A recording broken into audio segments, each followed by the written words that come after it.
Thank you so much. Good morning to you all. So I'm a speaker by profession, but this is a very difficult talk for me. I actually never prepare like this. I never read out presentations and stuff. I just go at it. But for this, I needed to prepare myself and really think about what I wanted to communicate. The first thing that I want us to look at is how fear kills dreams. So, in essence, we always hear from motivational speakers telling us that fear is false evidence appearing to be real, right? And when I was young and naive, I used to buy this. But my experience has taught me that it might not be true. It might be that fear is actually real. And my experience, which I'm going to share with you, would basically speak to this, speak to the existence of fear and the impact that it has on a said business. So in 2016, I was on a growth trajectory. So I left my company in 2015. Those that were there in Innovation Hub would know my story. And we went through a dip, but in 2016, we were a rising tide. We were growing. The business was doing well, relatively. I was on national platforms. I was on SAFM. We had partnerships with Old Mutual. We had partnerships with VUT. We had partnerships with Sasol. We had big partnerships. We were working quite closely with the Foundation for Human Rights. We were having a national footprint. We were invited to come and speak in annual general meetings of reputable institutions. The company was literally on a growth trajectory. The profits were showing that we are growing, and the issues that I had had from starting the business in 2015 were seemingly getting eroded. Now, as you can imagine, when you come from a background where people said, don't leave your job, it won't work. And you leave your job and it starts to work. You now are enjoying national platforms, national influence. We were conducting seminars that literally roped in national figures, people of great influence, including Dr. Roch and other people. We were really hosting big events at the time. We in the leadership space, in the training space, we're doing amazing stuff, right? So the message that it won't work was in my mind turning into a message that says, I did say it's gonna work, right? I literally put my whole life at risk to take up this great venture. And just to give you a sense, the reason why any individual would leave their permanent employment in a company that's stable, that allows you to grow if you want to, and actually go into the abyss and go into a venture that has very little prospects of becoming successful, can only happen if a person is confident, if a person is comfortable in their own skin, if a person trusts their own thoughts. And what I want to share with you, which then leads to my biggest blunder, is that at any given point, when fear enters the mind of a man, it begins to erode the very things that made you to go out into business, to go out and lobby for support from corporate, lobby for support from government. So basically, what makes you to go out and put your hand up and say, this is who I am, this is the impact that I want to make, and I want your support. When fear comes in, it attacks that very principle. And I had to learn through this journey that fear can be very detrimental to business growth and success. Now, I'm getting a bit lost, bear with me. Yes, in 2016, around October, I got a call. Now, as indicated, you got the context. We were on a growth trajectory. I felt like I was invisible. I was driving a nice GTI. I was dressing well. I was looking good. I was in a relationship with a beautiful woman. I was in ministry at the time, so I felt that I was also fulfilling my calling in a general sense. And at that very moment, something would happen, as indicated around the 7th of October 2016. I got a call. I was in a meeting, and I just decided to answer this call because it was from an unlikely source.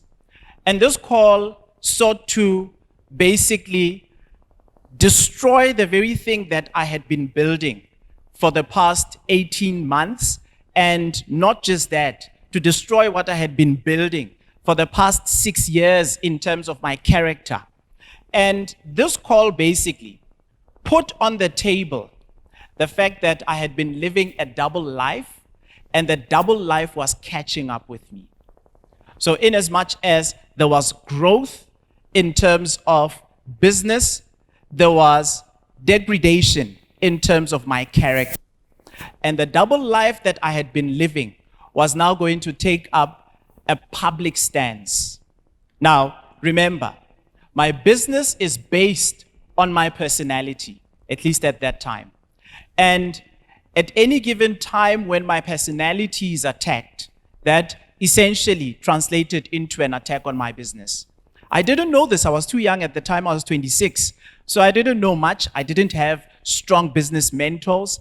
I wasn't really focused. I wasn't really dedicated. And I didn't have strong business background to be able to understand how to fend the business from these kind of attacks.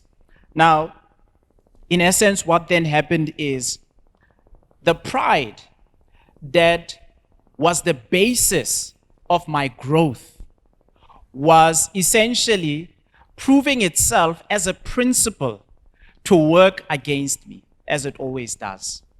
Because the principle is that anything that rises through pride will come down. And my business was solidifying my pride. And unfortunately, the principle had to work against me and against my business's growth. Now, over the next few years, I had to learn the message that essentially instilled in me the fact that fear is real. Fear has tangible outcomes.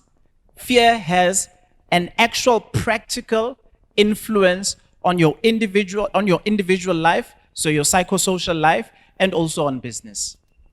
That fear is not just something that is abstract, that is just somewhere out there, but the moment fear comes in and dominates your mind, it takes a personality.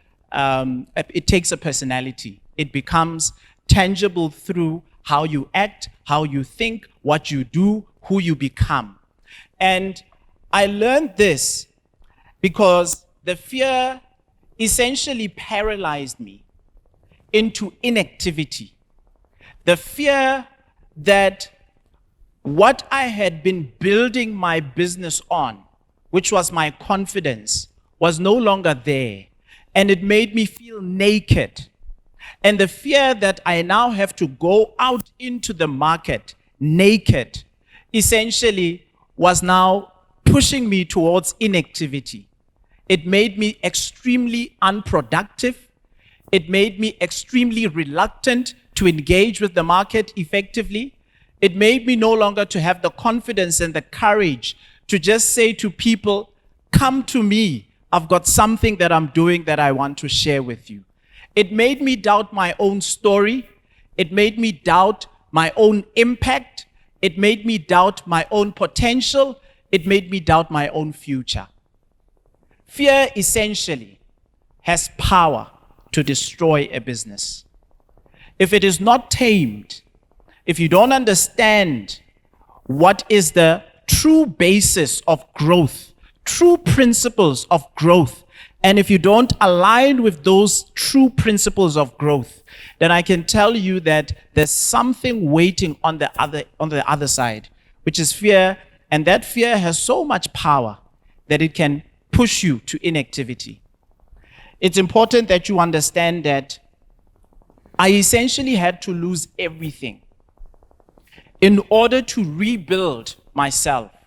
In 2021, so we went through COVID. I had a lot of money through COVID. But after COVID was rescending, there was a period where there was a dip. And I was on the back end. Essentially, from 2021, I had to rebuild my life. And I had to rebuild it on a stronger basis than the basis of pride, than the basis of external approval, than the basis of, what do you call this, a facade. I had to build myself into a true man in order to be able to build a true business. Now today, my business is no longer personal because it's not just about me.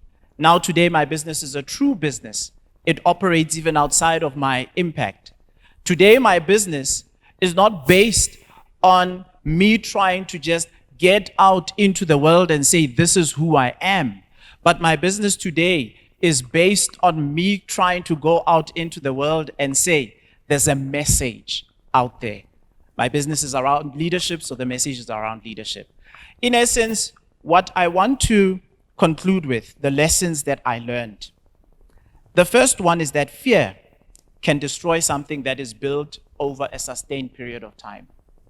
Don't think that because it's been there for a while, that it's immune to the impact that fear can have in its destruction. The second lesson is that your personal life as a business person should not have such a strong and decisive influence over your business.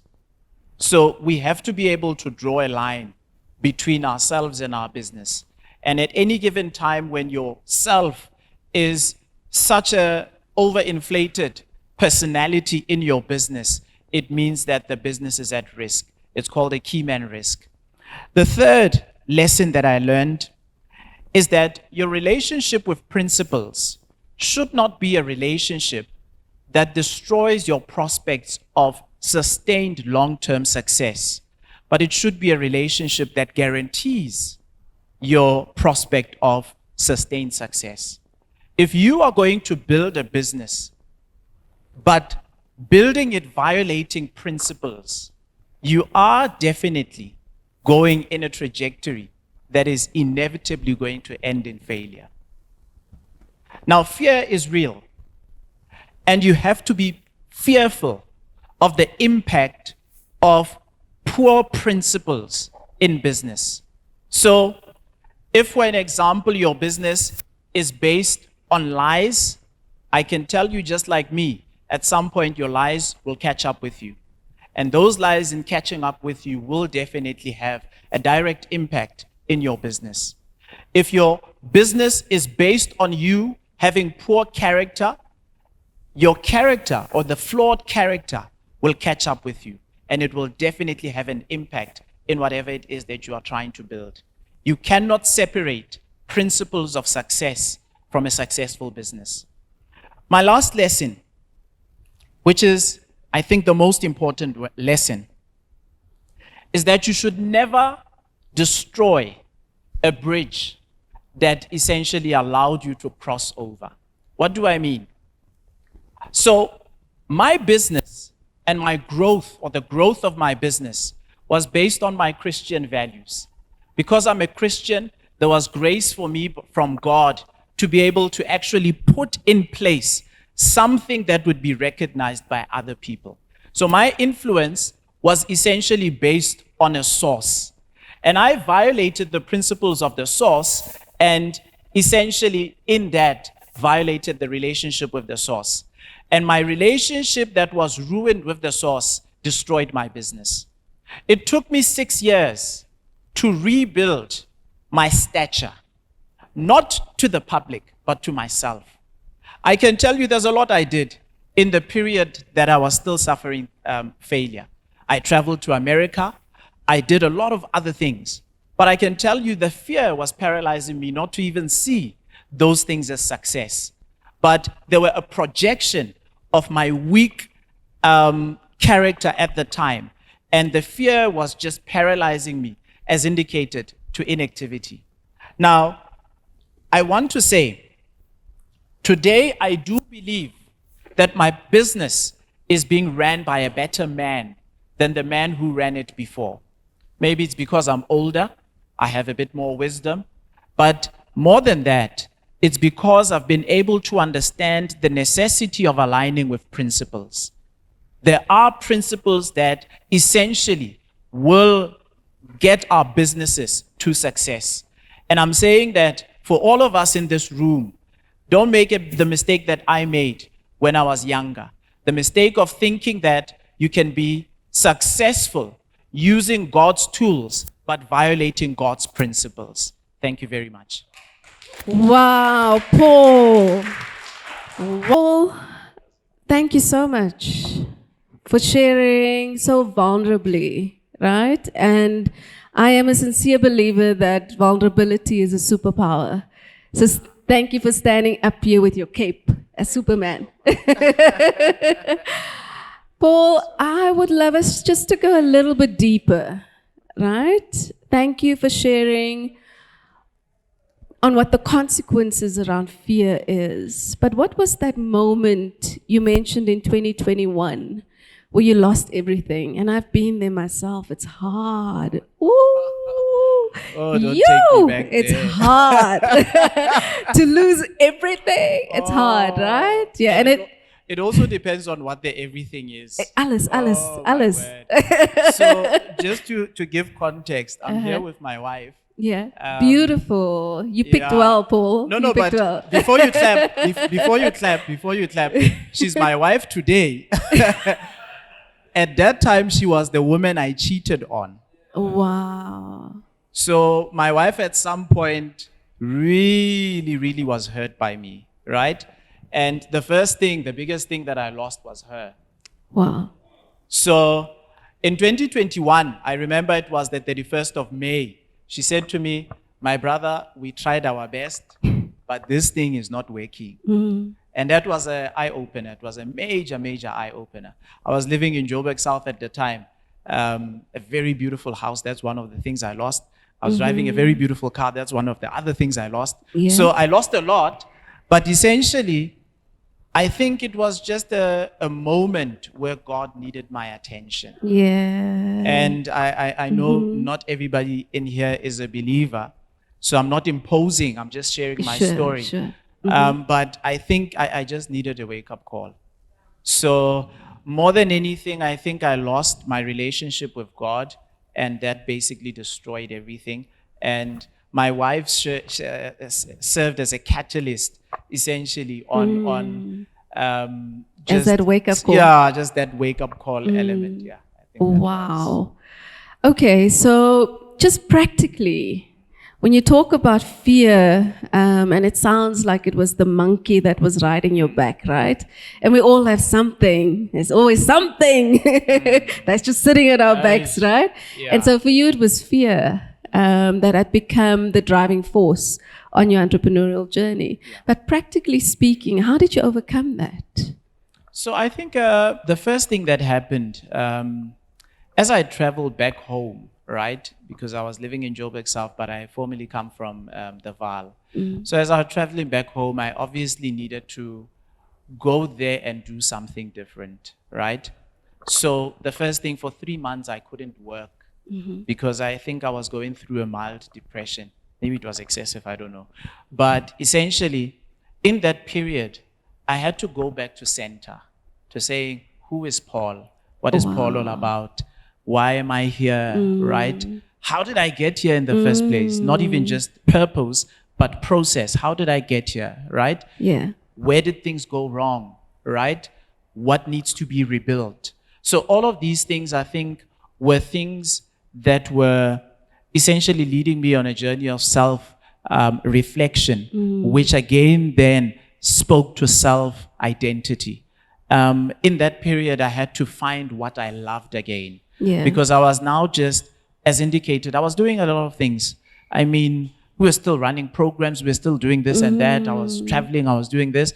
But I was never in it at the time as I was before 2016.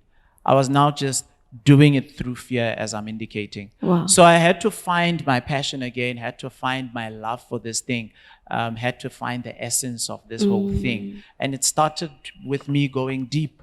And in going deep, I found some gems. Oh man, this guy is actually quite interesting. This guy actually has character, right? This guy actually has strong vision. There's something to this guy. And I had to also then, again, move beyond the point of saying, what do people think about me? Because now I had to, when you are protective of your image, right? Which is a sign of fear anyway, right? When you are protective of your image, you're always doing things based on that, right? I need to make sure that I put my best foot forward. But I had to transcend that and go back to essence and say, I didn't leave Transnet so people can think I'm a great guy. I left Transnet because I believed in something. What is it that I believed in? And all of those deep-seated things, when they were then put to my conscious mind, because there was in the subconscious mind trapped, right? And again, trapped by fear. There's a gentleman who says, the body is the subconscious mind. And I think it's a profound thing. It took me a while to understand it, but I think it's true because the body traps all of these toxic things, right? And they become just natural. You just naturally are no longer able to put your hand up and say, this is who I am, this is what I do, support me. So I no longer, for an example, as indicated, in 1 year, we were having partnerships with close to 4 or 5 major entities. I was on SAFM twice a week, right? On Ashraf Grada's show and on Naledi Mulewa. And all of these things were partnerships with large national entities. But I can tell you we struggle to get into those kind because we no longer had the courage to say, this is who we are, this is what we do, support us. So in essence, for me, it was just that going deep inside, finding essence. And from that, I think things became easier. Wow. Paul, I always say that there's 3 things that will introduce you to yourself quick, fast. Okay. It's traveling, it's a romantic relationship, and definitely entrepreneurship. Oh, wow. Oh, it will introduce you to you so quick, right? And I think the earlier you pay attention to that call, to understand who are you, why you're doing what you're doing is important. And so what we do through our training is encourage founders to get a business coach or to get a coach and someone that can journey with you on your stuff and who you are, so that you don't have to get a crazy wake-up call by losing everything, right? And so the quicker you can actually get to a point of understanding yourself, the better you can be as a leader. And then you can really build an asset of value, a business that can live on beyond you. So just the last question for you, Paul. I love the fact that you touched on being congruent. So the person that I am when I'm in the presence of God is the person that I am when I'm at home, is the person that I am when I'm out doing my work, is the person that I am when I am with my friends. That congruency, right? And I think possibly for a lot of us, we tend to think that we have to emulate being somebody that we're not when we're in our business space. And then we get home and the mask comes off, right? The heels come off, the makeup come off, and then maybe the monster emerges. I don't know what that looks like, right? And so just a practical tip on being congruent. So I think, again, it comes down to knowing yourself, right? Knowing yourself is such a beautiful thing because you then have to remove the mask, right? And you can come out into the world, firstly to yourself, because before you even go to the world, we have to be true to ourselves, right? So you can come out to yourself and be comfortable in your own skin, and you can then present yourself in that manner. Now, if you extend that to leadership, that then translates into authentic leadership. Because I'm not trying to win you over as an employee, right? I'm not trying to do these things, right? Carrot and stick kind of behavior. But I'm just trying to say, this is who I am, I need your support, right? I'm leading 4 people today, and with none of them do I need to throw these theatrics, right? But they literally go all out because the vision is a true one, right? And the leadership is authentic. So I think the same in your relationship, because in as much as we've got our own history with my partner, I don't need to now become this perfect person for her to accept me. I don't need to feel that I need to be accepted. I'm comfortable in my own skin. So this thing becomes important because then you can be consistent, right, with who you are and just be authentic. I think authentic leadership is one of the things that's lacking anyway. But it's the easiest route to getting authentic in your leadership is just by knowing yourself and presenting yourself, being comfortable to present yourself in that way, right, to the people. I think that's for me how it would be the best approach. Thank you, Paul. Thank you. So for me, at least, 2 of the key takeaways from your talk is to stay vulnerable and to move in your authenticity. Just be you. Build a business that exudes you and who you are. I always say to our entrepreneurs, if your brand is aware massacant, then let it be aware massacant, right? Exactly. Show up as you. Exactly. Okay, thank you so much. Thank you, Paul.